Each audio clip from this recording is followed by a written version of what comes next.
What's up, everybody? I'm Najee Adams. And I'm Hunter Jacobs. And you're listening to the Hoop Ball Nets podcast.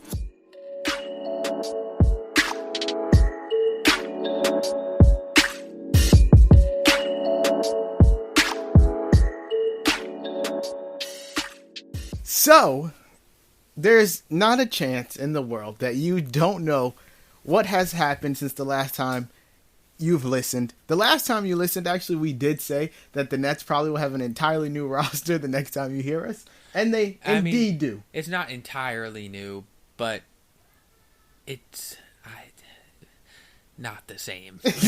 There's no other way to describe it. It's not the same. If you've been living under a rock, the Nets happened to get Kevin Durant. Bottom line, the main headline is they swept the night and they won New York. They won New York on June 30th night. On June 30th night. But yes, the Nets have acquired Kevin Durant and Kyrie Irving at the expense of D'Angelo Russell. We'll get to that later. But the bottom line is, Brooklyn is back. Let me get to the intro. Thank you for listening. Make sure you subscribe to the Hoop Ball Nets podcast on iTunes. You can look us up, Brooklyn Nets, Hoop Ball Nets. Either way we come up, press that purple little subscribe button. Make sure you leave a 5-star rating and review. All reviews are getting read on the podcast.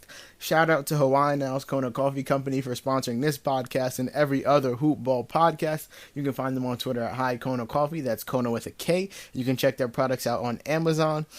And lastly, make sure you follow us on Twitter at HoopBallNets. And tweet us your opinions, your thoughts, your reactions, your questions, your criticisms, comments, concerns, anything. We're just happy to hear from y'all. But yes, the Nets have Kevin Durant and Kyrie Irving, and they're basically going to win the chip next year, right? We'll see. They're not going to win the chip next year, but in 2 years, then we can get to talking. But yes, before we get into all that, let me just talk about the man that had to take the L so that everyone else could prosper, D'Angelo Russell.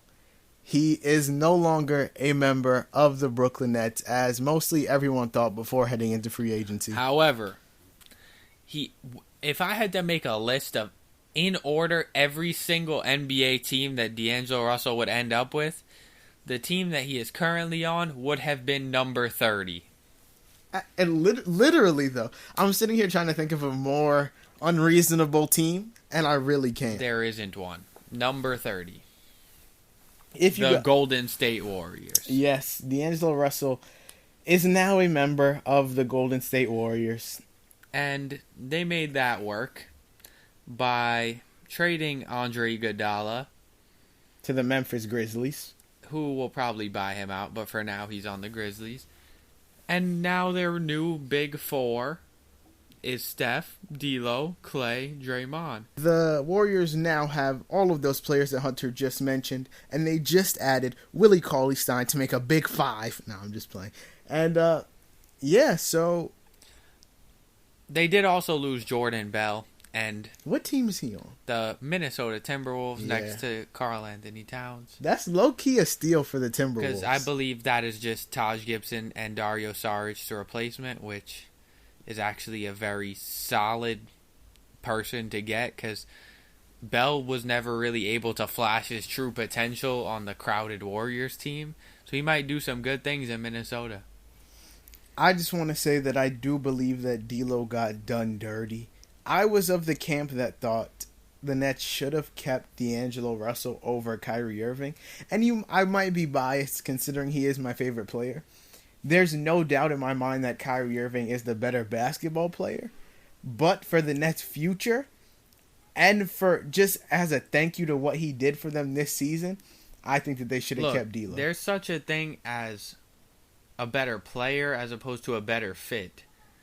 And D'Lo was a part of the Nets culture, and he wasn't so far behind Kyrie in skill that it was worth throwing away what they built to make this one shot at a playoff run for a couple seasons. D'Lo was, for lack of a better word, a sacrificial lamb, because if you think about it, when Karras went down early in the season, had the Nets continued on that same trajectory of losing a lot of games, would they have landed KD and Kyrie?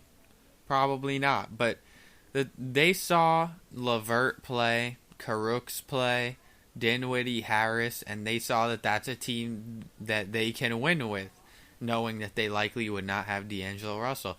And KD also loves Jared Allen and DeAndre Jordan. And DeAndre Jordan was coming with him, so that means the center position would be locked up for them. It just made sense. There's reports coming out that Kyrie to Brooklyn has been done for months, and it was kept quiet.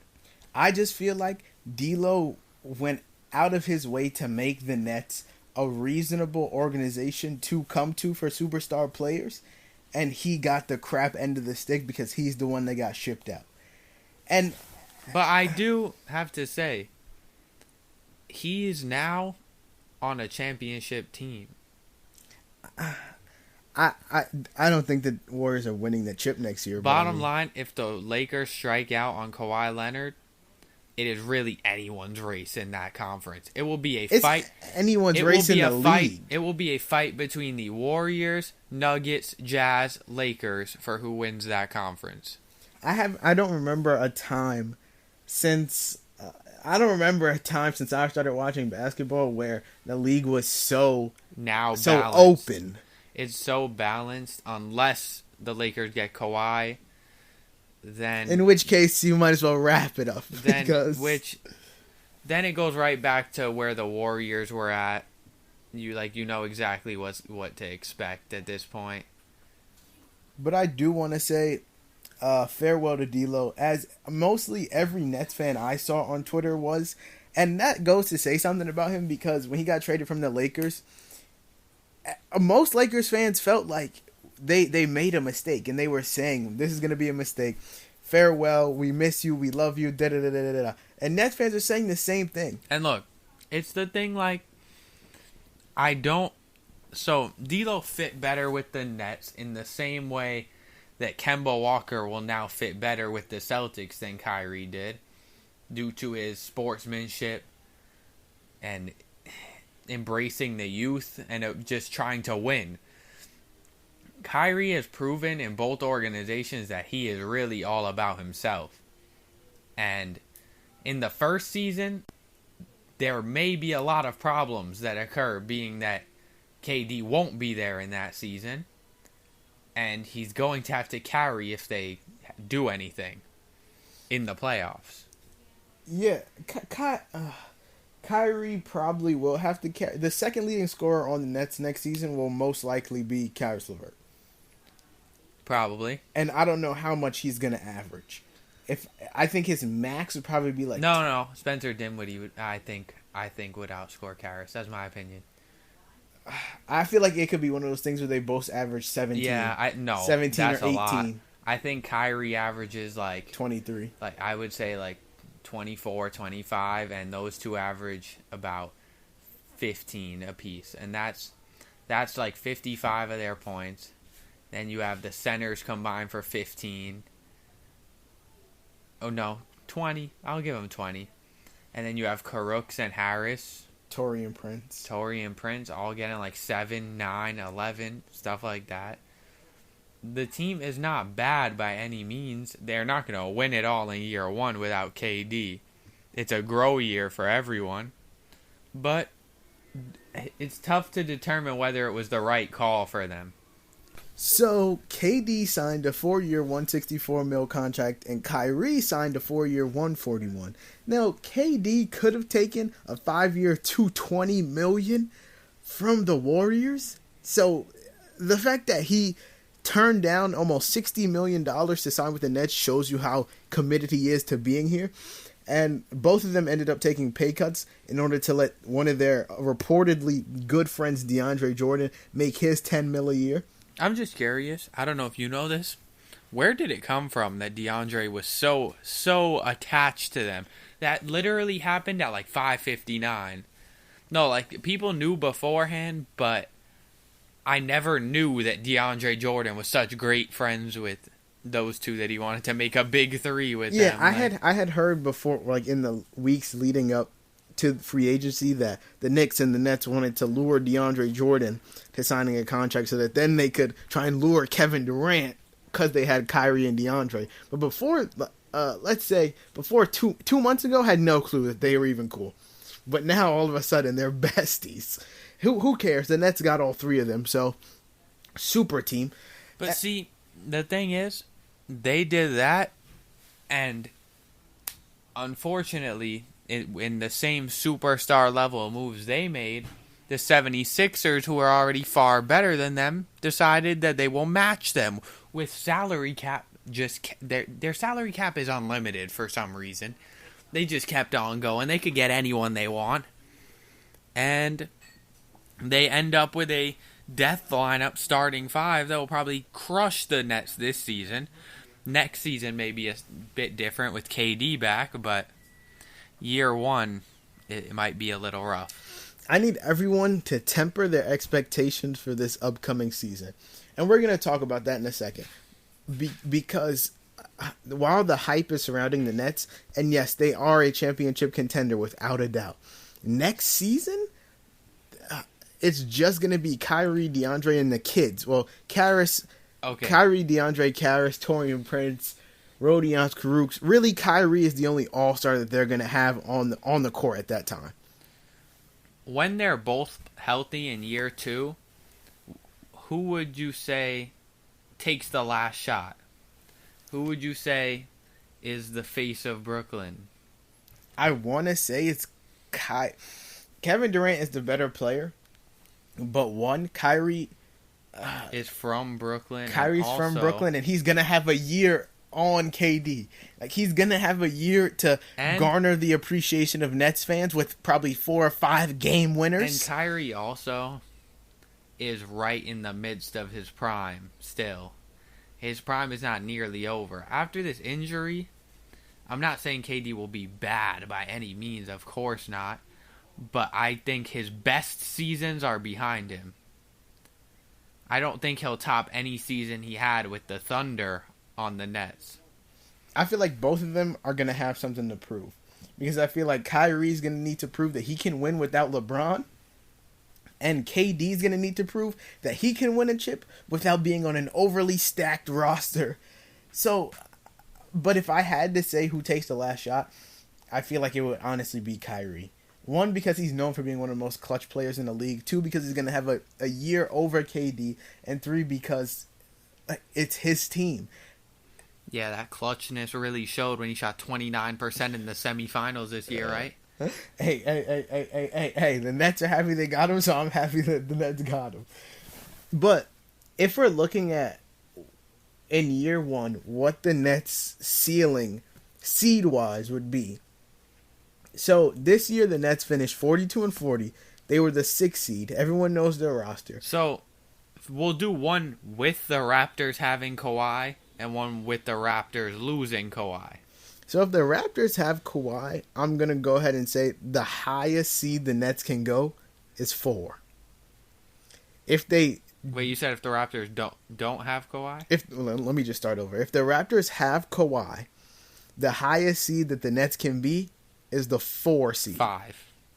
4 seed. 5. 4 seed. 5. I'll do this all day with you. 5. If the Raptors don't have Kawhi, then the highest the Nets can be is the 3 seed. Let me explain my reasoning 4 seed. Okay, 3 seed. Let me explain my reasoning behind that. Let's start with if the Raptors lose Kawhi. If the Raptors lose Kawhi, I'll say that the only 2 locks for being better than the Nets next season are the Bucks and the Sixers. Ridiculous. Now, if they don't lose Kawhi, I say that the Raptors also join that elite group and are better than the Nets next season. Their floor, the Nets' floor next season. So hold on, before you say this, okay. Well, let me cut you off because this is ridiculous. I don't know how you're gonna say losing locker room issues, getting rookies, taking out players who always need the ball in their hands, giving Brad Stevens more space to use his talent, doesn't make them a better team. I guarantee you the Celtics finish with a better record the upcoming season than they did in the 2018-19 season. Okay, so And I also guarantee you they finish above the Nets. They will not by any means be 1 or likely 2, but they will be in front of the Nets. 49 games last year. They almost were a 50-win team. And they will be a 50-win team. And you think that they're going to win 50 games? Absolutely. You think they're going to be better than the Nets? The Sixers won 51 games last year. You think and the Sixers are about to win 60 this year? No, they're probably win like 55. But there's no shot the Celtics win 50 games. Yes. 2, there's no. They're not going to be better than the Nets. They're not going to be better than the Nets. You're delusional. They barely downgraded at point guard. Kyrie is much better than Kemba. Not for the Celtics. Oh my God. Kyrie. And then a year of Kyrie's the Jaylen second Brown. best point guard in the league. Kemba is not top 5. Kemba is 5. Okay. Steph Curry, Kyrie Irving, Damian Lillard, I'm forgetting somebody. Russell Westbrook. There's got to be someone else. Oh, yeah. You think There's Chris Paul's better than him? Someone else. No. Give me a second. You think John Wall's better than him? Give me a second. There's got to be somebody else. Yeah, you think Trae Young's better? Lonzo? Yeah. Jamal Murray? Oh, you're so lucky. Dennis Smith Jr.? He actually is 5. Yeah. He's 5, fine. But they went from 2 to 5, so there you go. I still say... They went from 2 to 5, lost Horford, and then they gained 4 rookies. You're saying that like that's a good thing. Enes Kanter. The fact that they gained... healthy Gordon Hayward. They gained 4 rookies is a good thing. Listen, 4 rookies, Enes Kanter, a healthy Gordon Hayward, a year of development for Brown and Tatum, and they get to have the ball in their hands more because Kemba wants to win. Unlike Kyrie, who was more about himself than winning any game. Okay, so the fact that they gained 4 rookies is probably a downside because those are 4 non-NBA ready players that are going to be thrust into a championship level, quotes on that, championship level team. Half of them will not average more than 15 minutes. Okay, so then why did you bring it up? Because they're still going to play a They're role going to be on bad. the team. And then, who? They lost Kyrie? Okay, that's a bad thing. No, it's not. Yes, it is. No, it's not. Kyrie is better than Kemba. Let's match up the let's match up the roster. It's the same thing as people saying they didn't want Jimmy Butler before, and no one criticized them for it. Let's because match Jimmy up the Butler roster. Was a locker room cancer. Let's match up the roster. We've already done this. Kyrie. And the Celtics won. No, they didn't. Yes, they did. Kyrie to Kemba. Who wins? Kyrie. By a small margin. Kyrie. Karis LeVert to Jaylen Brown. Who wins? Karis LeVert. No, you are Karis crazy. LeVert. You are crazy. He was almost an all-star. You are crazy. He would have been an all-star had he not got injured. Says who? Says he was averaging like 19 points per game. Says who? Okay. That's a small, I understand what you're saying, but it's not a big enough sample size to say that. Okay, so I'll give you even. Even though we both know Karis LeVert is better. No, even. At best, it's even. Jaylen Brown should win. Jason Tatum compared to Joe Harris. No, do Gordon Hayward to Joe Harris because Tatum will play the 4. As we're recording this right now, Jared Dudley has signed a vetman with the Los Angeles Lakers. Oh. So, poor Jared Dudley. Not even poor Jared Dudley. He's going to go and be an amazing veteran. Be LeBron's right hook. He's going to go and be an amazing veteran for the Lakers. Boom. Rest in peace to Jared. We'll miss you. He's going to be LeBron's right hook. Okay, so back to this. Okay, Gordon Hayward to Joe Harris. Please tell me. If you say Joe Harris, I'm ending this now. Okay, but why though? Why Gordon Hayward? You're thinking about Gordon Hayward had better stats last year. Gordon Hayward had better stats last year with a complete rusty injury. Look at their stats. All right, let me look at. If I look up at Gordon Hayward's stats, and it is better. This is live right now. Gordon Hayward last year averaged 11.5 in 26 minutes. No, shooting percentage, please. 11.5 on 46% shooting. And Joe Harris... And 5 and 3. And Joe Harris averaged 13. He was the best three-point shooter in the league and shot 50% from the field. And 4 and 2. Okay. 4 and 2 instead of 5 and 3. Okay, and he played more minutes, yes. Yes, he played more minutes. And Joe Harris had the better season. Hayward was hurt. Joe Harris had the better season. Hayward was hurt. He had the better Hayward was hurt. And he was competing with Kyrie, Jaylen Brown, Marcus Morris, Marcus Smart, Al Horford. You want me to keep going? Terry Rozier. Joe Harris had the better season. On a worse team. There's no way you can't tell me Joe Harris had the better season. Who's better, Kyrie Irving, Devin Booker? Kyrie Irving. Devin Booker had a better season last year. Go check it out. Okay. Right but now. if you're telling me that the Nets are going to be that the Celtics are going to be a better team now, so wouldn't Gordon Hayward have a worse season? No. They're going to be a better team because the people who are ball hungry last year who took worse shots will be able to thrive in the offense now. I'm not saying that Gordon Hayward is not more talented than Joe Harris, but skill, like play as their play goes, I don't think it's as big a gap as you. It's not a huge gap. But If Gordon Hayward is a 7, Joe Harris is a 6. Okay, but Hayward wins. That's my point. Okay, fine. And then who's next? Tatum? Tatum's the 4? Over Crooks. Please don't fight me on this. This is just absurd. Okay, Tatum over Kirks, yes. And then we DeAndre Jordan. And Enes Kanter. Kanter. Even. Oh my God. It is not even. Even. DeAndre Jordan is better than Enes Kanter. Oh my God, you're ridiculous. Okay, fine. I'll give you even. Let's go to bench. Okay. This is where the Nets will win. I was going to say Stephen Dinwiddie. Spencer Dinwiddie. Marcus Smart. Okay. Impact-wise, that's even. Even. Okay, Taurean Prince. Romeo Langford. Langford. Nothing. Taurean Prince, nothing. Romeo Jared Allen. Robert Williams. Yeah, no. Okay, Garrett Temple. Yeah, Garrett Temple. I'm pretty sure Carson Edwards can match Garrett Temple. I'm sorry. Jana Musa. Big Sauce Williams. Don't sleep on Nicholas Claxton. Okay, I low-key feel like he's going to be nice. Musa and Big Sauce are as good as Brad Wanamaker and Daniel Theis. Don't get it twisted. Okay, but if we haven't deciphered that the Nets are better, all we've deciphered is that they're even. So there's no way you can tell me that the Celtics are better. But you're not going to sit here and say that they're going to finish above them. They might. There's a pretty good shot that they do. Okay. So the Nets finished 6th last year at 42 wins. Yes. They replaced Kyrie with D'Lo. Mm-hmm. Lose Culture. Lose Napier, Graham, Carroll, and Rondae Hollis-Jefferson. And add... Okay, let's not act like Shabazz Napier was something special. And add just DeAndre Jordan. And that's it. And they also have another year of Karis LeVert developing. That's it. They lost Dudley's leadership. They lost Ed Davis. Okay, and they're getting KD's leadership. How about that? No, KD is not playing a game. But KD is not Jared playing Dudley barely played games. He was just there for a locker room presence. No, that is just wrong. No, he's not. In the playoffs he played. In the playoffs he played not much in the regular season. That is just wrong.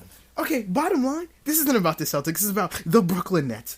And that's why they will finish as either the 4th or 5th seed next season. If they won 42 games this year, they'll win, let's say, somewhere between 48 and 50. They're winning 46 to 7 games next season. I say 48 games. I say the Nets win 48 games. I'll take 48 too, but I think the Celtics are winning 50. That's what I'm saying. Okay, so now let's... since we just But I will say for a fact that the Sixers and Bucks are locks for 1 and 2, and one of them is going to win the East next year. Yes, that's what so we're fighting this for agree. No reason. The Sixers are going to probably win like 58 games.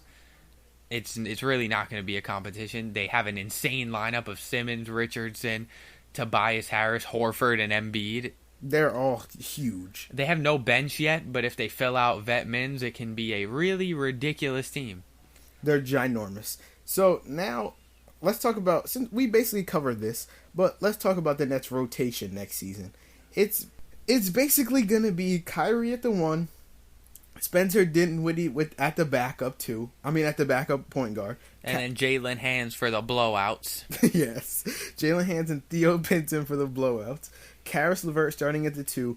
We're not sure if Joe Harris will back up Karis LeVert or start at the 3, but let's just say that Taurean Prince is starting at the 3. Don't sleep on the lineup where he matches up Dinwiddie and LeVert off the bench and starts Joe Harris either, because he liked that pairing last year of Dinwiddie and LeVert, so he could go back to it. True. And then the center rotation of DeAndre Jordan, Jared Allen, Big Sauce, and Nicholas Claxton. All right, Claxton is ahead of Big Sauce. Yes, Claxton I'm sorry. is ahead of Big Sauce. And then, I really do feel like, as crazy as this is, by the end of next season, people are going to forget that the Nets have KD. Like, I don't know how, but I just feel like people are going to forget. Even if the Nets win 42 games again, people are going to forget that next season, they're going to have Kevin Durant. So, speaking of that, now let's go to next season. When they do have KD, presumably let's say he's 90% at the beginning of the season. A 90% KD is still better than... A 90% KD is still a top 10 player in the league. So, top 5 player in the league. Okay, so there you go.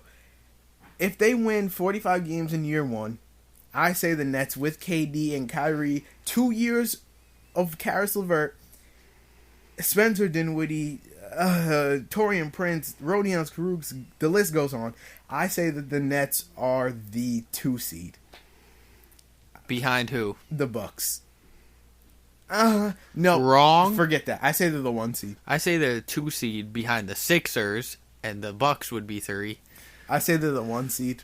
I think that my reasoning is that in 2 years, Embiid and Simmons will be in full prime, and they'll still have Horford, and they'll still have Josh Richardson, and they'll still have Tobias Harris. I think we're underrating how crazy of a duo KD and Kyrie is. That's 2 top 10 players. 2 top 10 players. Do you remember a picture of Kyrie holding a basketball with Hayward, Horford, Tatum, and Brown around him saying, I do. Can this Who's team going to win? beat this team? Can this team win 70 games? I remember that. They didn't even get to the conference finals with that lineup. Rozier carried them to the conference finals. And KD is probably better than all 5 of those players combined. That's just not true. So that is just inaccurate. One, Kevin Durant's the best player in the NBA, and he's on the Nets roster. He is. You are right, but he's not better than 5 Kyrie NBA players is combined. The second best point guard in the NBA. He's also on the Nets roster. Wait, I know he's definitely a top 3 point guard, but you at this point really don't believe that Damian Lillard better. Passed him after that postseason run and what he's been consistently doing in the clutch. I love Dame. Dame has definitely passed him to me. I think Kyrie is firmly 3rd. Okay, well, in 2 years from now, we don't know. Kyrie could be the best point guard in the league. So. True. But as of today, I have Kyrie at 3. That's my opinion. I believe Damian Lillard has definitely proven himself as the second best. Let's talk about the Nets rotation in 2 years now. So, let's just say that I doubt they'll have any money to sign anybody or anything like that. So, let's just say that they have Kyrie Irving at the 1, Karis LeVert at the 2, Kevin Durant at the 3, with Taurean Prince being a restricted free agent. LeVert was also restricted, but he has a qualifying offer. So, it honestly depends on their development in the next 2 years, so we don't know whether or not they would re-sign them or not. Rodion Krug's at the 4, DeAndre Jordan at the 5. Maybe Jared Allen will be better than DeAndre by then, and he'll be starting. Either way, they'll probably have both of them. And yeah, so that's. They'll still have Spencer Dinwiddie. Still have Spencer Dinwiddie. Joe Harris is a free agent, but also depends on how he plays in these next 2 years. But I believe that their roster will be very similar. It's hard to see much changing. I believe they'll be the 1 seed.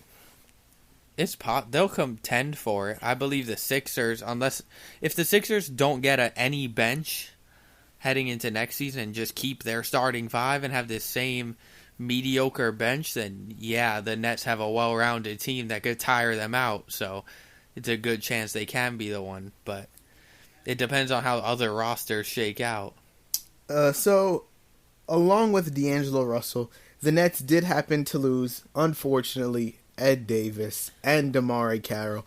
Ed Davis and Jared Dudley. And Jared Dudley, yes. Just literally as we're recording this, signed to the Lakers. And, yeah, they gained Garrett Temple and DeAndre Jordan. Let's just speak about the absolute disgrace that the New York Knicks are. And are the Nets... This is my favorite topic of the offseason, by the way. Easily. Are the Nets New York's team? So can I tell you what New York's team really did, huh? New York's team signed Bobby Portis to a 2-year, $31 million contract. They signed 3 power forwards in the same day. They signed Julius Randle. Who does that? They signed Julius Randle to a $63 million contract. They signed Elfrid Payton. They signed Wayne Ellington. They signed Taj Gibson. They signed Reggie Bullock. And I believe out of those players, Julius Randle is the only one that you can even be semi-proud of. And I believe they will be fighting their hardest to even touch the 8th seed. And if they can, they will get absolutely swept by the Bucks or Sixers. They didn't even offer Kevin Durant and Max. They spent 2 years. More than that, they traded their franchise player, Kristaps Porzingis, to open up a max for KD. Ooh, whoop-de-doo. And then didn't even offer it to him. What kind of organization is this? I don't understand. And I believe the second the Nets win a chip with KD, New York's team is no longer the Knicks. And people want to continue to say, oh, the Knicks and the Knicks failure is more relevant than the Nets success. Yes, because of how rambunctious their fans were in saying that we're going to get Zion. We have a friend who said, I guarantee we'll have Zion, Kyrie, and Kevin Durant. And they ended up with Julius Randle, Taj Gibson, and Bobby Portis, who all play the same position. And he said that he was willing to take all of the trash talk that would come with it, but he guarantees it won't be necessary because that's who their roster would. Then he started saying that they'd have Kawhi, and then once in 2 years, once that hope faded, D'Angelo Russell was next, and then even Terry Rozier was next, and Terry Rozier would have quite possibly been the second best free agent. No, he would have been the second best free agent that they signed now. But they couldn't even get him. And now, in 2 years, they're going to get Giannis. Yeah, can you believe that? That's why they signed all these 2 years, to make a run at Giannis, who doesn't care about the spotlight at all. He could care less. They couldn't even sign someone whose hometown was New York. And you think they're going to sign someone from Greece who could care less about the Knicks? Do you know how much I'd love for the Bucks to offer him a supermax extension like Dame just got? Or Jamal Murray. And the Knicks just be completely lost. Lost. That is why their failure is more relevant. Because their fans were so gung-ho that they were going to get all of these superstar players and got none of them. Because James Dolan's an absolute idiot. Because they traded Kristaps Porzingis to not even offer their number one guy, Kevin Durant, a max. Because they're the laughingstock of the NBA. That is why they are more relevant than the Nets. Not because they're New York's team. No, they're garbage. They will continue to be garbage. In 2 years, they're not going to get Giannis. They're signing all these players to these 2-year deals like something's going to change in the next 2 years. What's going to make a free agent want to come to the Knicks? And you know what's funny is they kept their options open because they put all of these deals on team options. God forbid some free agent next year wants to come there. They're just praying that someone commits to their team.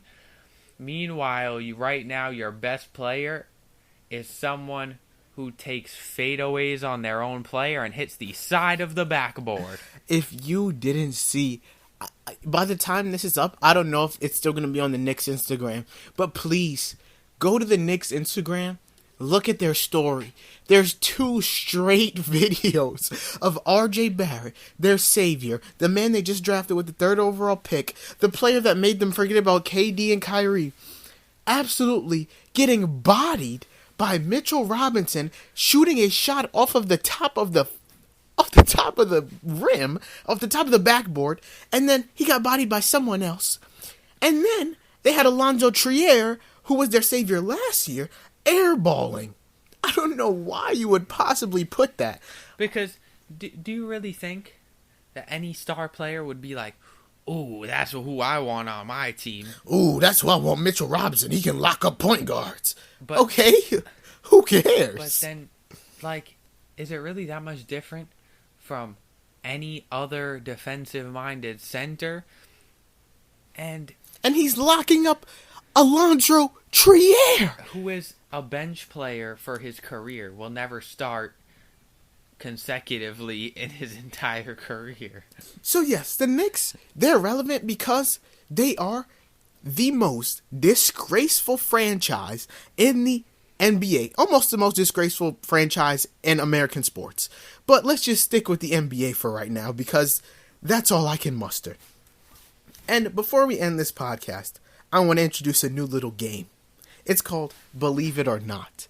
So I'm going to ask Hunter. So usually we do show notes, and he usually knows everything that we're going to do, but I have not mentioned this to him the entire time. It's for the surprise of it. So what I'm going to do, I'm going to ask you a bunch of scenarios. And I want you to tell me, if I would have told you if I would have said these to you a week ago, would you have believed it or not? Okay? So, number 1. The first scenario, if I told you this a week ago, both D'Angelo Russell and Klay Thompson are Golden State Warriors, what would you have said? Oh, not. Not a chance. This is just to show how crazy NBA free agency was. I told you already, the Warriors would have been my number 30 on the list because of how committed they were to saying that Steph and Klay is their forever backcourt. So what are you going to get another guard for? Okay. I never thought it would be possible. So, since we're already talking about the Warriors, what if I would have said Willie Cauley-Stein is a Warrior? Believe it. You believe that? Yes, because I knew the Kings were not getting him back. They've lacked at center for a while. And I honestly would have thought that he would take a vetman to be there. You really think he cares about getting super money at this point? He'd rather just get an opportunity on a good team that doesn't have a center and win games.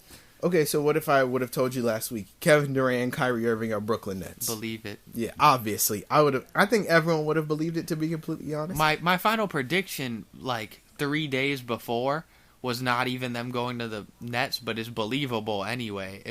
I didn't have them going to the Knicks either. I thought KD would just take his player option and opt in, and then Kyrie would sign with the Nets. But I remember when Knicks fans were so happy, KD bought a house in New York. Oh, he sold his house in Golden State. Yeah, he sold his house in Golden State to buy one in Brooklyn. What if I would have told you a week ago DeAndre Jordan's a Brooklyn Net? Believe it, because it was linked that he was coming with Kevin Durant wherever KD went. What if I would have told you a week ago it is July 2nd and Kawhi Leonard is still free agent? Believe it, because I wouldn't have. It's very similar to what free agents have done in the past. It took LeBron a while, took KD a while. It even took Gordon Hayward a couple of days. Al Horford. These deals did not happen so fast. For me, I don't know why, but I felt like Kawhi was going to sign pretty quick. Well, everyone else signed quick. That's why it felt like that. This was not like past years where it was very spread out. It was a flurry. It was like 40 deals in that one night, and then 2 deals here, 2 deals there. So what if I would have told you a week ago DeMarcus Cousins has absolutely no market? Nobody wants him. Not even for the mid-level exception. I would have said not, because I swear the Knicks were going to get him, and I still think the Knicks might get him. They low-key really might get him, just as what is it called? A consolation prize. Yes. To tell their fans, hey, we got Boogie. And they still have a good $12 million left, so if they really want to, they could give him a 2-year, $25 million contract. Exactly. And then, okay, so what if I told you this last week? The Knicks refused to offer KD a max. Definitely not. Because we couldn't have predicted that. That is just Dolan at his finest. I love this guy. He just makes my friend's life and every Knicks fan's life so miserable with his awful decision making. Okay, so a week ago, what if I would have told you the Knicks signed Taj Gibson, Bobby Portis, and Julius Randle? 3 power forwards all in the same day. I would have said believe it, because I know how disgraceful just the Knicks because can be. They're useless. Okay. Because I never would have thought about it myself, but if somebody had brought that scenario to me, I would have just started laughing and been like, yep, sounds like the Knicks. Literally, I would have been like, yep, sounds like something they would do. What if I told you a week ago Kemba Walker and Enes Kanter are Boston Celtics? Not because I didn't think we'd get Enes Kanter. Kemba, I didn't think so until you said a week ago? Yeah. So probably not in general, because Kemba's was about 2 days before free agency. It started gaining traction. But Enes Kanter, I wanted him last year mid-season. Rebounding's always been our problem. Now we finally have a rebounding center who can crash the offensive glass.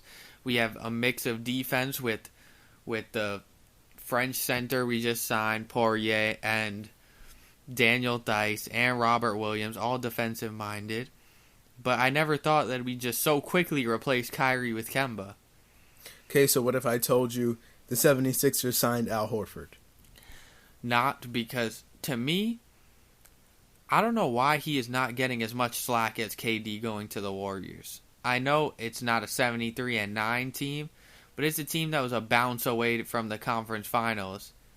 And low-key a Celtics rival. And a Celtics rival who we had a crazy series against when we went to the conference finals.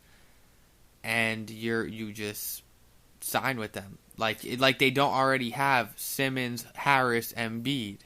And like I they think already that, have a big three. He joined a big three and made it 4, which is something that KD did and got huge slack for. and I feel like Al Horford was probably the league's best antidote to Joel Embiid.